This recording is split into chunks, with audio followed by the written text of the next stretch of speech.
Lights on versus వీక్షకులందరికీ మన ప్రభువైన యేసుక్రీస్తు నామంలో నా హృదయపూర్వకమైన వందనాలు. ఈరోజు ఈ వీడియోలో మనం నయమానును ఎలీషా ఎలాగ బాగుపరిచారో తెలుసుకుందాం. సిరియా దేశపు రాజు దగ్గర నయమాను అను ఒక సైన్యాధిపతి ఉండేవాడు. అతడు మహాపరాక్రమశాలి. ఎన్నో యుద్ధాలు చేసి రాజుకు దేశానికి జయము కలుగజేశాడు. రాజ్యాన్ని విస్తరింపజేశాడు. అందువలన రాజు నయమానును ఎక్కువగా గౌరవించేవాడు. నయమానుకు చాలా మంచి లక్షణాలు ఉన్నాయి. కానీ అతడు కుష్ఠరోగి. అందువలన ఎప్పుడూ తన వ్యాధి గురించి బాధపడుతూ ఉండేవాడు. అతని భార్య దగ్గర ఇశ్రాయేలు దేశం నుండి బానిసగా తెచ్చిన ఒక బాలిక ఉంది. ఆ బాలిక నయమాను భార్య దగ్గరికి వెళ్ళి ఒక సలహా ఇచ్చింది. అమ్మగారు, షోమ్రోను దగ్గర ఎలీషా అను ఒక దైవజనుడు ఉన్నాడు. నా యజమానుని ఆయన దగ్గరికి వెళితే తప్పకుండా స్వస్థత పొందుతాడు అని చెప్పింది. నయమాను వెళ్ళి సిరియా రాజుకు ఈ సంగతి చెప్పాడు. సిరియా రాజు ఇశ్రాయేలు రాజు దగ్గరికి ఒక దూతను పంపించి ఆ దూత ద్వారా 20 మణుగుల వెండి, 1,20,000 రూపాయల బంగారం, 10 దుస్తుల బట్టలు కానుకగా పంపించాడు. నా సైన్యాధిపతి అయిన నయమాను యొక్క కుష్ఠరోగాన్ని ఎలాగైనా బాగు చేయమని లేఖ రాసి పంపించాడు. ఆ లేఖ చదివిన ఇశ్రాయేలు రాజు దుఃఖముతో తన బట్టలు చింపుకున్నాడు. ఒకరి చంపడానికి బ్రతికించడానికి నేనేమైనా దేవుడినా? నయమానుకు ఉన్న కుష్ఠరోగం బాగు చేయించమని రాజు నాకు పత్రిక పంపించాడు. సిరియా రాజు నాతో కలహం పెట్టుకోవడానికే ఈ పని చేశాడు అని ఎంతగానో బాధపడ్డాడు. ఈ విషయం తన అధికారులకు చెప్పాడు. రాజు చాలా దుఃఖంలో ఉన్నాడని ఎలీషా ప్రవక్తకు తెలిసింది. రాజా, నీవు నీ వస్త్రమును చింపుకోవడం ఎందుకు? ఇశ్రాయేలులో ఒక ప్రవక్త ఉన్నాడని సిరియా రాజుకు తెలియనట్లు ఆ కుష్ఠరోగిని నా దగ్గరికి పంపించమని చెప్పు అని చెప్పాడు. నయమాను గుర్రములతో, రథములతో, పరివారముతో, కానుకలతో ఎలీషా ఇంటి ముందు నిలిచాడు.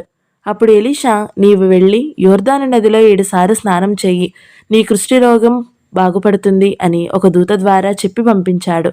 దూత మాటలు వినిన నయమానుకు ఎంతగానో కోపం వచ్చింది. ఆ కోపంతో వెనక్కి తిరిగి వెళ్ళాడు. ఆ ప్రవక్త నా దగ్గరికి వచ్చి నా శరీరాన్ని తాకి నా రోగం బాగు చేస్తాడనుకున్నాను. కానీ యోర్దాను నదిలో 7 సార్లు స్నానం చేయమని చెప్పి పంపించాడు. మా దేశంలో ఉన్న అబానాయును, ఫర్పారును ఇశ్రాయేలు దేశపు నదుల కంటే మంచివి కావా అని అనుకున్నాడు. అప్పుడు నయమాను దాసుడొకడు, అయ్యా, ఆ ప్రవక్త ఇంతకంటే గొప్ప పని ఏదైనా చేయమని ఆదేశిస్తే నీవు చేయవా అని అన్నాడు. ఈ సలహా నయమానుకు ఎంతగానో నచ్చింది. అతడు వెళ్లి యోర్దాను నదిలో 7 సార్లు మునగగానే అతని శరీరం పసిపిల్లల శరీరం వలె మారిపోయింది. అతడు పూర్తిగా స్వస్థత పొందాడు. నయమానుకు పట్టరాని సంతోషం కలిగింది. వెంటనే ఎలీషా దగ్గరికి తిరిగి వెళ్ళి తాను తెచ్చిన కానుకలను ఇవ్వబోయాడు. కానీ ఎలీషా వాటిని తీసుకోలేదు. అప్పుడు నయమాను ఇశ్రాయేలు దేవుడే నిజమైన దేవుడు అని స్తుతించాడు. ఎలీషా దగ్గర సెలవు తీసుకుని తన దేశానికి తిరిగి వెళ్ళాడు. జరిగిన విషయమంతా ఎలీషా శిష్యుడు గెహేజీ గమనిస్తున్నాడు. అతనికి తన యజమాని చేసిన పని బొత్తిగా నచ్చలేదు. సులభంగా లభిస్తున్న వెండి, బంగారం, ప్రశస్త వస్త్రములు ఎలీషా తిరస్కరించినందుకు ఎంతగానో బాధపడ్డాడు. వెంటనే నయమాను దగ్గరికి పరుగు తీసి దారిలో అతనిని కలుసుకొని, అయ్యా, ఇప్పుడే మా యజమాని దగ్గరికి ఎఫ్రాయిము నుండి 2 శిష్యులు వచ్చారు. వారి కోసం 2 మణుగుల వెండి మీ వద్ద ఇప్పించుకొని రమ్మని మా యజమాని నాకు చెప్పి పంపించాడు అని అబద్ధం చెప్పాడు.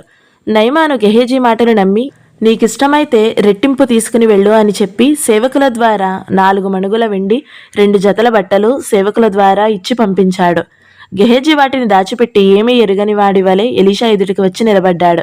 అప్పుడు ఎలీషా అతనితో, గెహేజీ, నీవు ఎక్కడి నుండి వచ్చావు అని అడిగాడు. అందుకు గెహేజీ, నేను ఎక్కడికి వెళ్ళలేదు, ఇప్పుడే వస్తున్నాను అని చెప్పాడు. అందుకు ఎలీషా, ఆ మనుషుడు రథము దిగి నిన్ను ఎదుర్కొనుటకు వచ్చినప్పుడు నా మనసు నీకు తోడు రాలేదా? ద్రవ్యమును, వస్త్రములను, ఒలీవా చెట్ల తోటలను, ద్రాక్ష తోటలను, ఎడ్లను, గొర్రెలను, దాసదాసీలను సంపాదించుకొనుటకు ఇది సమయమా? నీవు నాకే కాదు, యెహోవాకు ఇష్టం లేని పని చేశావు. కనుక నయమానుకు ఉన్న కుష్ఠరోగం నీకు, నీ సంతతికి సదాకాలము ఉండునుగాక అన్నాడు. వెంటనే గెహేజీ శరీరము కుష్ఠ వల్ల తెల్లగా మారిపోయింది. అతడు ఎలీషా ఎదుట నుండి బయటికి వెళ్ళిపోయాడు. ఎలీషా చేసిన అద్భుత కార్యం వలన యెహోవా దేవునికి మహిమ, ఘనత కలిగాయి. అన్యుడైన నయమాను యెహోవా దేవుణ్ణి స్తుతించాడు. అయినాను పూజించాలని నిర్ణయించుకున్నాడు. ప్రవక్త దగ్గర ఉంటూ యెహోవా దేవుని స్తుతిస్తూ జీవితం గడుపుతున్న గెహేజీ ధనాశ వలన శపించబడి తరతరాలకు కుష్ఠరోగాన్ని సంపాదించుకున్నాడు. దేవునిని నమ్ముకున్న వారు స్వస్థత పొందుతారని, కష్టాలను అధిగమిస్తారని, ఆయన చిత్తానికి విరుద్ధంగా ప్రవర్తించిన వారు శాపానికి గురి అవుతారని మనం గ్రహించాలి. దేవుడు శక్తిమంతుడు. ఆయనకు అసాధ్యమైనది ఏదీ లేదు. నయమాన్ ఇంట్లో ఉంటున్న ఇశ్రాయేలు బాలిక తన యజమానురాలికి మంచి సలహా ఇచ్చింది. దేవుని బిడ్డలు కూడా ఇతరులకు మేలు చేయాలని మంచి మార్గం చూపించాలి. ఈ వీడియో మీకు నచ్చినట్లయితే లైక్ చేయండి, షేర్ చేయండి. అలాగే ఈ ఛానల్ని సబ్స్క్రైబ్ చేయండి. Thank you so much for watching. Praise the lord.